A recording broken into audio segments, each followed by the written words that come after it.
संत रविदास जी जो मीराबाई के गुरु थे, सैकड़ों साल पहले आए थे और संतों को कितने पहले दूर का दिखाई देता, इसलिए वो दूरदर्शी होते, दूरगामी होते, इतने दूर तक का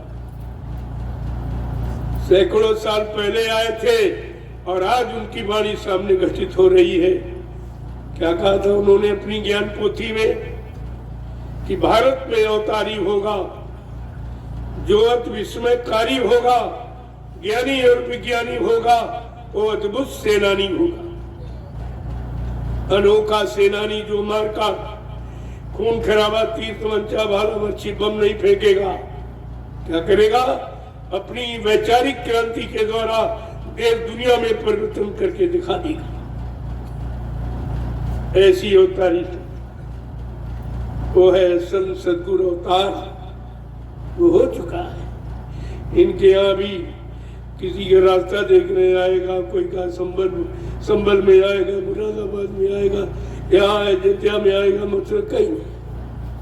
उसकी कोई जगह निश्चित नहीं है, वो भक्तों के हृदय में आएगा। और भक्त कोई है नहीं तो किसके अंदर आ जाए? अभी वो भक्तों के हृदय का निवासी है, वो ईट पत्थर के मकान का निवासी नहीं है, भक्तों के उज्जवल पवित्र निर्मल यानी हृदय का निवासी है। जब इसी चीज को रविदास जी कह रहे हैं, एक अनोखी लीला ये भी बता दिया कि कोई ब्रह्म में रहे आखिरकार वो कौन सा होगा और कौन सी अनोखी लीला करेगा। उन्होंने भी कहा कि भारत में अवतारी होगा जो अति विस्मयकारी होगा, ज्ञानी और विज्ञानी होगा, वो अद्भुत सेनानी होगा। आगे क्या कह रहे हैं रविदास जी? एक अनोखी लीला करेगा। कौन सी? जीते जी कई बार मरेगा और छन्नम भेष में वो विचरेगा। भेष बचाने के लिए होगा एक आवाहन, युग परिवर्तन के लिए चले प्रबल तूफान, तीनों ओर से होगा हमला, देश के अंदर द्रोही घपला, सभी तरफ कोहराम मचेगा, कैसे हिंदुस्तान बचेगा।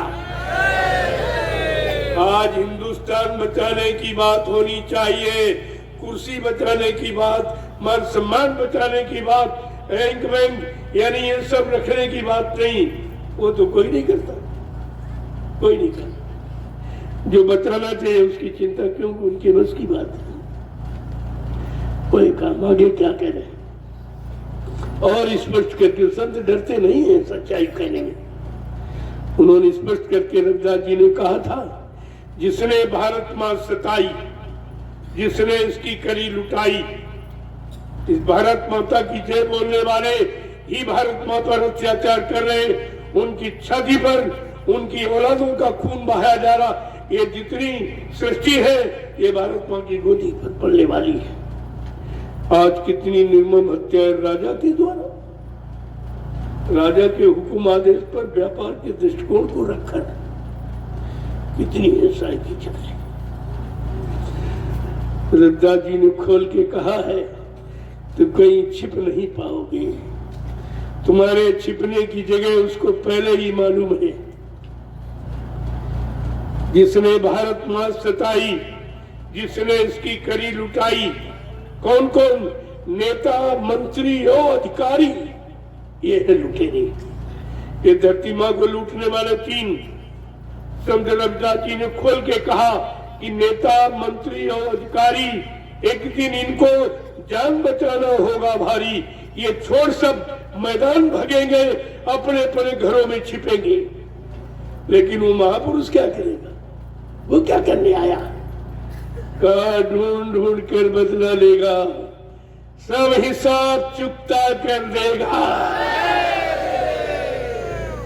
वो किसी को बाकी नहीं रखेगा। ग्राम प्रधान से लेकर के राष्ट्रपति, मुख्यमंत्री, प्रधान कोई नहीं बचेगा। जिसने इस भारत मां पर अत्याचार, अनाचार, भ्रष्टाचार और मांसाहार और शराब खाने खुलवाना यानी सरेआम ये सब जनता को पूरे कामों पे फांसना, गंदे खान पान में फांसना का एक भी नहीं बचेगा।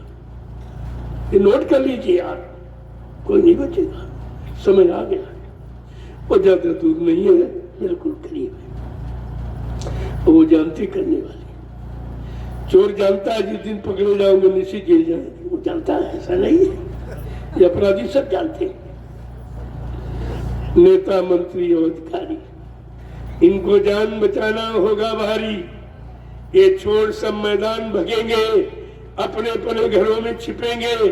अपने घर में छिपने का मकान नहीं बना पाए, अपने देश में विदेशों में संपर्क कर रहा, मांसाहारी मुल्कों में अपने घोंसले बना रहा जा जाके। इसको ये नहीं मालूम ये संत महापुरुष इसलिए भारत भूमि पर आए हुए, ये तो तुम्हारी धज्जियां उड़ा देंगे, तो ये क्या है। अब तो समय आ गया है, इसलिए खोल के कहा जा रहा, अभी तुम्हारे वक्त सुधर जाओ, अभी बच सकते। एक अवसर फिर भी आपको दिया जा रहा कि अब भी आप बच सकते हो अगर अपने में सुधार करो, लेकिन उसकी तरफ तो किसी का ध्यान नहीं, क्योंकि सजा कौन पाएगा। फिर संतों की वाणी झूठ हो जाएगी क्या। वो बताते भी है लेकिन फिर भी ये मान नहीं पाएंगे, नहीं मान पाएंगे।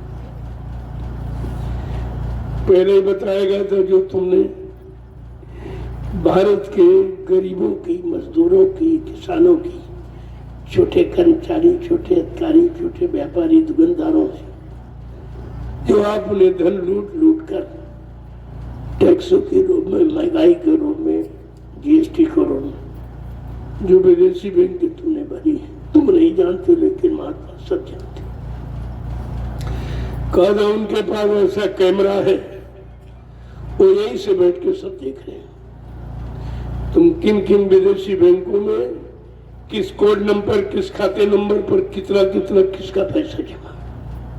कहां तुम छिपके जाओगे जिसके पास ये सब मालूम है। और कहा था उसको तुम ले आओ तो नाम हो जाए, और अभी तुम्हें क्षमा मिल जाएगी भारत की जनता से, हम माफी करा देंगे तुमको कि भूल में, चूक में, अज्ञानता में हो गया, माफ कर दीजिए।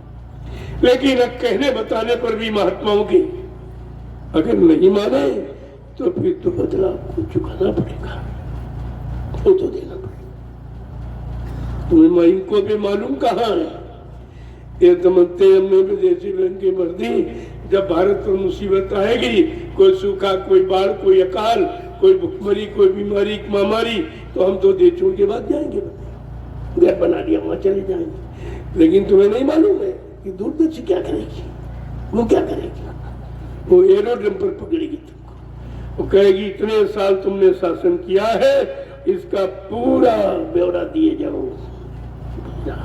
ऐसे नहीं जाने दिया जाएगा, ये दूरदर्शी भला बन जाएगी भला। अभी तो समझा रही है, अभी इशारा कर रही है, फिर दूरदर्शी की दुर्दशा से कोई बच नहीं पाएगा। संतो दयालु है, लेकिन दया बिन संत कसाई। अगर दया हट गई, कहते मेरे दादा सच्ची में कोई कठोर नहीं है। जब तक दया है तब तक माफी है, दया बिन संत कसाई। ये सब लेख इसीलिए लिख के रखा गया है कि किसी को किसी तरह का कोई भ्रम न हो। इसलिए खोल करके कहा था भाई मैंने बता दिया, अभी तुम चेतावनी कहोगे किसी ने हमको कहा नहीं था, मैं बताते तुम सुधर जाते। रविदास जी तो साफ साफ सैकड़ों साल पहले कह रहे हैं कि किनके द्वारा भारत में लूटी जाएगी, नेता, मंत्री और अधिकारी, इनको जान बचाना होगा भारी। एक दिन छोड़ के मैदान भगेंगे, अपने अपने विदेशी घरों में जाके छिपेंगे, लेकिन सदगुरु क्या करेगा, वो महापरिवर्तनकारी शक्ति क्या करेगी, ढूंढ ढूंढ कर बदला लेगा, सब हिसाब चुकता कर देगा। सारे बैंकों का भ्रमण कर रहे हैं, देख रहे हैं विदेश में किसका कहां कैसा जमा है। अरे लीला इसीलिए जानकारी के लिए, ये लीला जानकारी के लिए हुई है। धीरे धीरे सब पता चलेगा और खोल के आपको बताया भी जा रहा। अगर देखा भी नहीं तो बताएगा, और नहीं कोई कह रहा। कहा कि किस किस मंत्री मिनिस्टर प्रधानमंत्री, मुख्यमंत्री, राष्ट्रपति का कितना कितना रुपया पैसा। अभी एक बात तो आपसे बताई नहीं किसी ने, कितना कितना सोना चांदी हीरा वो भी लूट के जमा कर। सोना कहाँ चला गया? अब वो प्रमाण भी मिल रहा कि मंदिरों में ये खुदाई कर रहे हैं तो सोना, और इसके पहले जो सोना था वो कहाँ गया? तो साफ डायरी में चुरा के रख दिया कहीं। अब ये फिर ढूंढ रहे और फिर वही काम करेंगे। वो ढूंढना खुदाई हो रही, वो भारत की जनता के लिए नहीं हो रही, ये सब अपने खातों को पूरा करने के लिए। आपको उस पर विचार करना चाहिए। परमात्मा ने बुद्धि दी है, उसका प्रयोग करो, सदप्रयोग करो, अच्छे काम के लिए दी है। और नहीं करोगे तो भाई आपको सजा मिलेगी। कहेगा हमने तुमको मनोबुद्धि दी थी और तुमने अच्छे बुरे पाप उनकी पहचान क्यों नहीं की।